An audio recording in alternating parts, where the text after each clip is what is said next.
Hola, bienvenidos a mi canal. Mi nombre es Ana María Ampuero.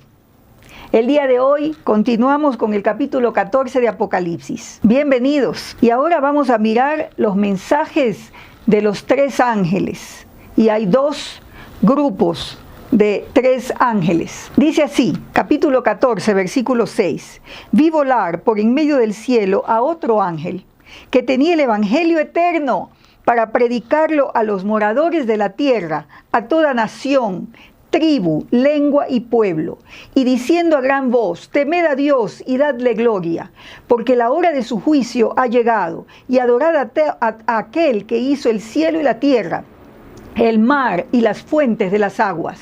Otro ángel le siguió, diciendo: ha caído Babilonia, la gran ciudad, porque ha hecho beber a todas las naciones del vino del furor de su fornicación. Y el tercer ángel lo siguió, diciendo a gran voz: si alguno adora a la bestia y a su imagen, y recibe la marca en su frente o en su mano, él también beberá el vino de la ira de Dios, que ha sido vaciado puro en el cáliz de su ira, y será atormentado con fuego y azufre delante de los santos ángeles y del Cordero, y el humo de su tormento sube por los siglos de los siglos.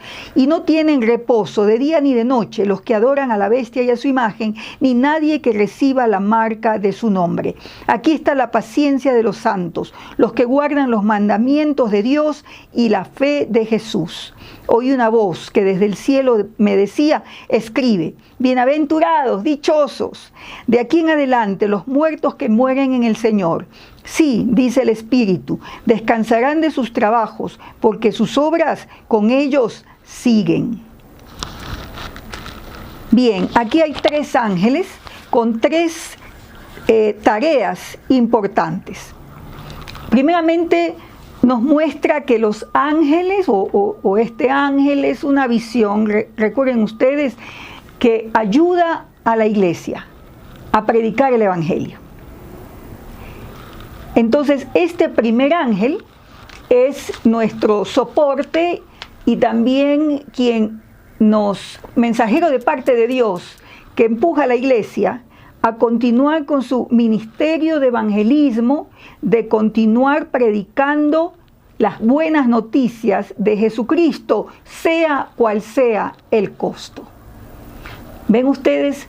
Esto tiene mucho que ver con el último versículo del capítulo 10 de Apocalipsis y el capítulo 11, que habla de que la iglesia sigue predicando, aunque eso le va a costar la vida.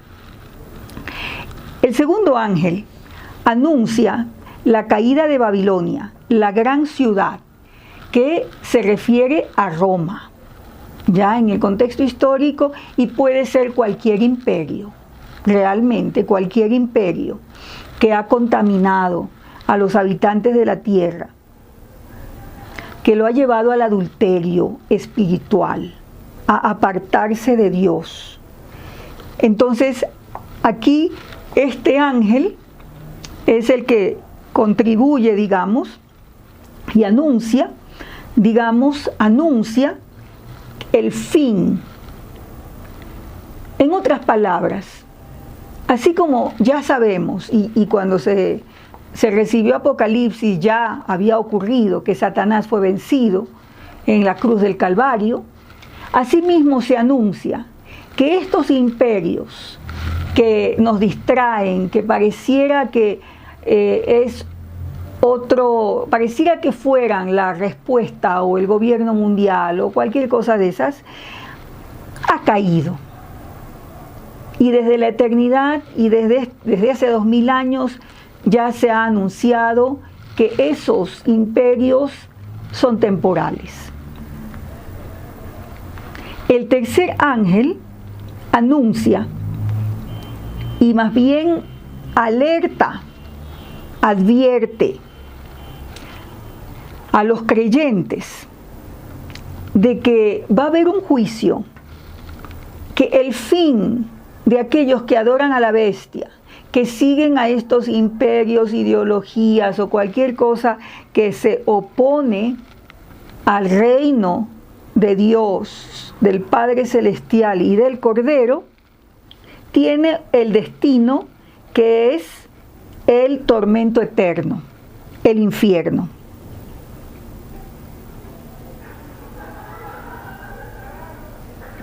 Y es una alerta, especialmente en el primer siglo, donde había una terrible presión para los creyentes. Solo se podía ser ciudadano o poder, digamos, desenvolverse socialmente, económicamente. Y del templo salió otro ángel, clamando a gran voz al que estaba sentado sobre la nube: mete tu hoz y ciega, porque la hora de cegar ha llegado, pues la mies de la tierra está madura. Vamos a mirar aquí tres ángeles que dice, meten la hoz, o le llaman a Jesús y le dicen, mete tu hoz. Esta sección habla de salvación. ¿Recuerdan cuando Jesús dice, miren los campos, que la mies, que están listos para la siega? Hace referencia a esto. Es la consecuencia del anuncio del Evangelio. La mies está madura, la mies de la tierra está madura porque ha sido anunciado el Evangelio. Recuerden ustedes el primer ángel de la primera sección de aquí del capítulo 14. El anuncio del Evangelio, la iglesia anuncia el Evangelio y la consecuencia es que la mies está madura. Y entonces Jesús es el que cosecha ese resultado. Él cosecha, Él es el Salvador. Él es el Salvador. Entonces toda esta sección no habla de juicio sino de salvación y es buenas noticias. Y esto ocurre en el tiempo de la iglesia, entre la primera venida de Cristo y su segunda venida, cuando la iglesia está profetizando, como lo vimos al final del capítulo 10 y todo el capítulo 11, donde la iglesia anuncia, los testigos de Jesucristo anuncian al Cordero y la consecuencia es muerte. O sea, anuncia que seguir al Señor es martirio, pero ese es el costo de seguir a Jesús. Jesús es el que salva, por eso dice, y el que estaba sentado sobre la nube metió su hoz en la tierra y la tierra fue cegada. ¡Qué buena noticia! ¡Qué buena noticia! El Señor completa la obra, hace lo que ha ofrecido hacer, y Jesucristo es el Salvador. Aquí no hay mayor explicación. En el 17, salió otro ángel del templo que está en el cielo, teniendo también una hoz aguda. 18, otro ángel.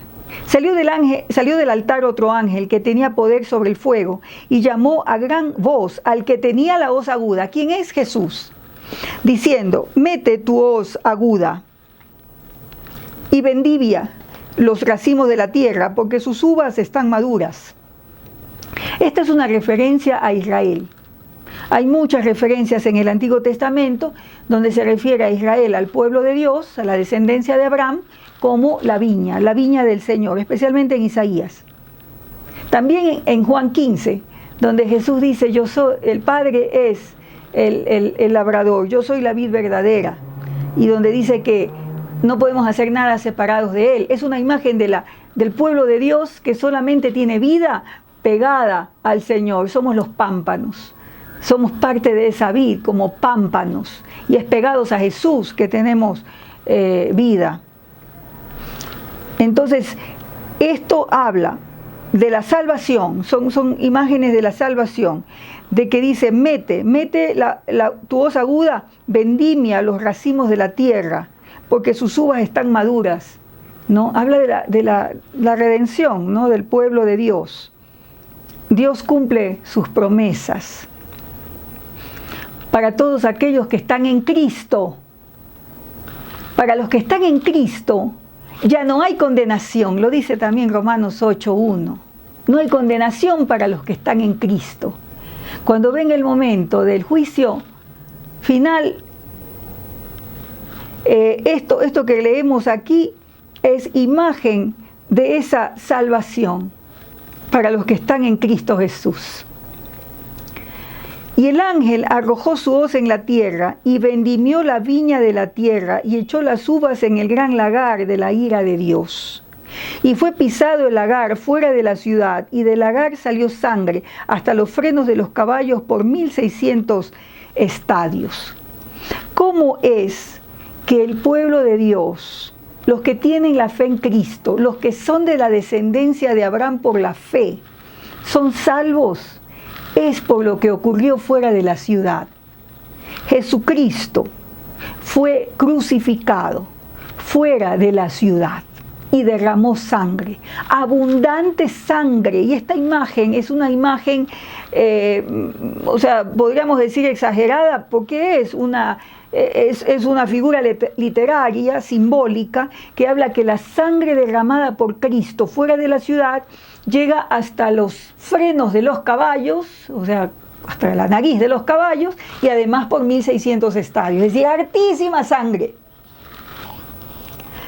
Suficiente sangre para cubrir todo nuestro pecado y toda nuestra maldad, para que los que creemos en Cristo tenemos plena confianza de que nuestra salvación es segura por lo que Cristo hizo en la cruz del Calvario.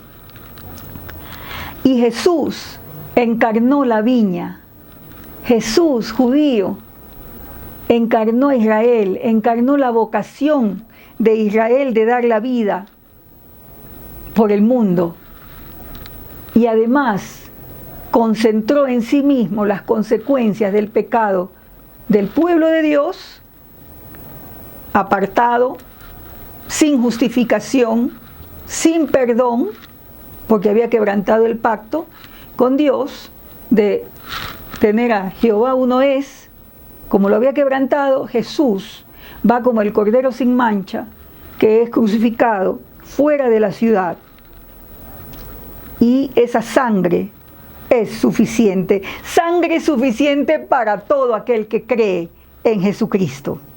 Esto es buenas noticias, por eso alabamos al Señor, porque su salvación es palabra segura, y los que creemos en Cristo no tenemos duda ni temor. Hemos sido redimidos por la sangre del Cordero, y por eso vale la pena seguir al Señor, cueste lo que cueste. Por eso dice antes en el versículo 13 del capítulo 14, dichosos, bienaventurados, los que mueren en el Señor. Dios te bendiga. El llamado es a seguir a Jesús de manera radical. Nos vemos la próxima semana.